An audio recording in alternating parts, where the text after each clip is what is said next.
To some, he's a beloved leader who has consistently put their safety and security first. But to others, he's a despised ruler who has shown a flagrant disregard for international and potentially domestic laws. But who is he really? This is the rise of Israel's Benjamin Netanyahu. Benjamin Bibi Netanyahu was born in Tel Aviv in 1949. His father, Ben-Zion, was a historian and known to hold his sons to incredibly high standards. He was also political and extremely distrusting of left-leaning Israelis who wanted to compromise with Palestine. In 1963, the Netanyahus moved to the United States after Ben-Zion accepted an academic post in Pennsylvania. The young Netanyahu attended Cheltenham High School, located in what was then a Jewish enclave in the suburbs of Philadelphia. He went to high school at the height of the Vietnam War, and he was reportedly one of the few students who supported the war. Eventually, just days before his high school graduation ceremony, Netanyahu returned to Israel to serve in the IDF, or Israeli Defense Forces, and he thrived in the military. Netanyahu served as a captain of an elite commando unit called the Sayeret Matkal after being recommended by one of its members. His service ended in 1972, but that certainly wasn't the last time he would fight. He moved back to the United States to study at MIT. That same year, he married his first wife, Miriam Weizman, who he first met in Israel. But in 1973, war thrust Bibi back to Israel and back into the military. He rejoined the same elite unit to fight in the Yom Kippur War. After the war, he returned to the US, but the Israeli military would still have influence over his life. Netanyahu's older brother Yoni also fought as part of the Sayeret Matkal, but his fate would be very different than his brother's. In 1976, during an IDF rescue operation in Uganda, Yoni was killed. This made Netanyahu, who had just started a new job as a consultant in Boston, change course in his career. He started an anti-terrorism institute in his brother's name. But his brother's death wasn't the only event that would rock his personal life. In 1978, he and Miriam had their first child, but their marriage crumbled soon after. Netanyahu returned to Israel after his divorce and worked at a furniture company. And in 1981, he married Flora Cates. But their marriage would also end in divorce in 1984. During this time, however, Bibi's professional life would begin to take off. In 1982, a family friend of the Netanyahus, Moshe Ahrens, was named the Israeli ambassador to the United States. And just like that, Benjamin Netanyahu went from furniture company to foreign affairs. He was asked to be Ahrens' deputy at the Israeli embassy in Washington, D.C. His American accent set him apart and made him an ideal voice of the Israeli government on American television. Netanyahu thrived in his new role and was quickly promoted to be Israel's ambassador to the United Nations. In 1988, Netanyahu once again returned to Israel.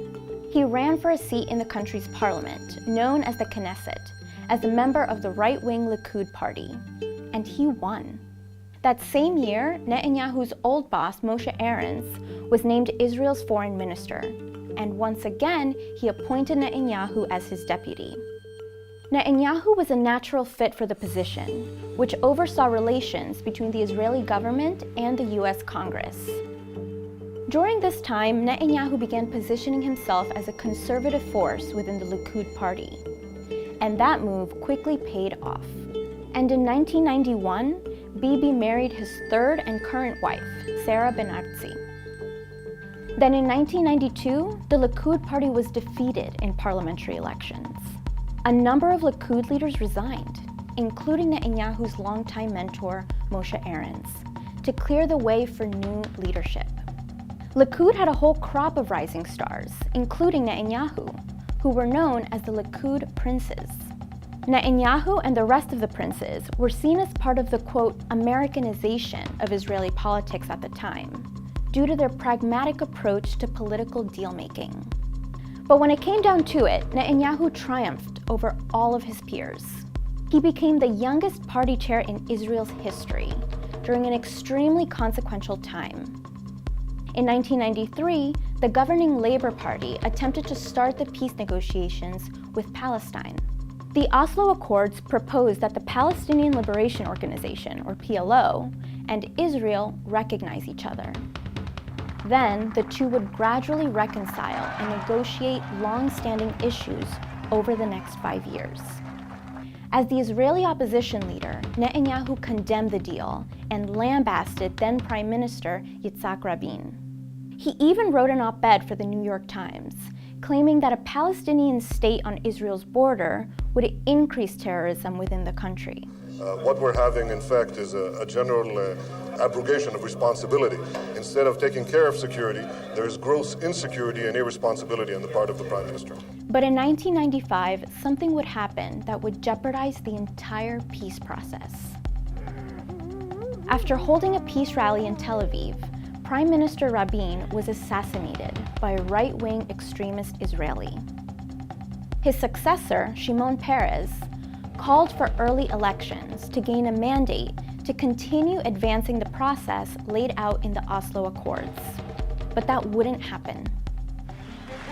Instead, Netanyahu won the 1996 election by an incredibly close margin. Benjamin Netanyahu became the youngest prime minister in Israel's history. On the campaign trail, Netanyahu consistently denounced the Oslo Accords and outlined policies that would undermine them, like a proposal to expand Israeli settlements in the West Bank. So, in his first term in office, Netanyahu did in fact undermine the Accords, mainly through his expansion of controversial settlements. But he also made some major concessions for peace as well, like giving some land in the West Bank back to the PLO. These compromises made it more difficult for Netanyahu to hold his party together. In 1999, leaders in Likud began turning on Netanyahu. Even his former mentor, Moshe Aarons, turned his back on Bibi and campaigned against him. While Netanyahu survived the challenges within his party, he ultimately lost the 1999 national election to Labour candidate Ehud Barak by a wide margin. The results seemed to be a referendum on Netanyahu's policies and signaled that Israeli citizens wanted to continue pushing for peace with Palestine. Netanyahu stepped down as chairman of the Likud party after his loss, handing the role over to Ariel Sharon. But most knew this wouldn't be the end of Netanyahu's political career. In fact, when he cast his vote for party leader after his resignation, a crowd reportedly greeted him with the foreshadowing chant, "He'll be back." And that's exactly what would happen. In 2002, after Sharon became prime minister, he tapped Netanyahu to join his cabinet in a move meant to bring Likud's hard right into his coalition. Over the next few years, Netanyahu remained in Sharon's cabinet, patiently waiting for his time to lead the country once more. Then, in 2005, Netanyahu leapt at an opportunity. He resigned in protest over Prime Minister Sharon's decision to withdraw Israeli forces from the Gaza Strip. I cannot be a partner to a move that I think compromises the security of Israel, tears the people apart, and enshrines the principle of withdrawal to the indefensible 67 lines, and I think in the future will also risk the unity of Jerusalem. After turning his back on Sharon, Netanyahu led a group of self-described rebels within Likud, who continued to oppose Sharon's planned withdrawal.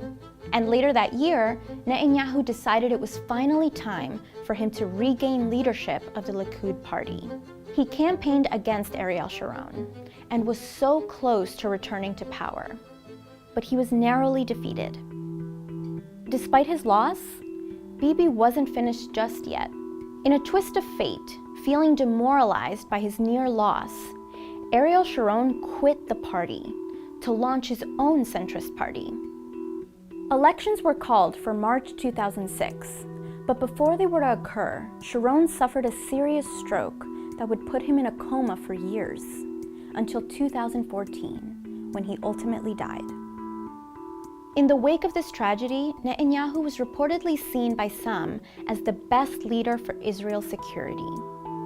Despite this, Netanyahu's party did not win the 2006 election, and he would have to wait another 3 years before he could try again. Likud narrowly lost the next election in 2009, but when a number of smaller parties formed a majority coalition with Likud, Netanyahu was able to once again become prime minister, despite losing that election, since he was chosen to lead the newly formed coalition. And just like that, Netanyahu was back in power after a decade on the sidelines. And with more support from moderates in Israel, Netanyahu began governing without compromise. He refused to freeze the building of new settlements in the West Bank, which are illegal under international law. This move led to the collapse of peace talks with Palestine in 2011.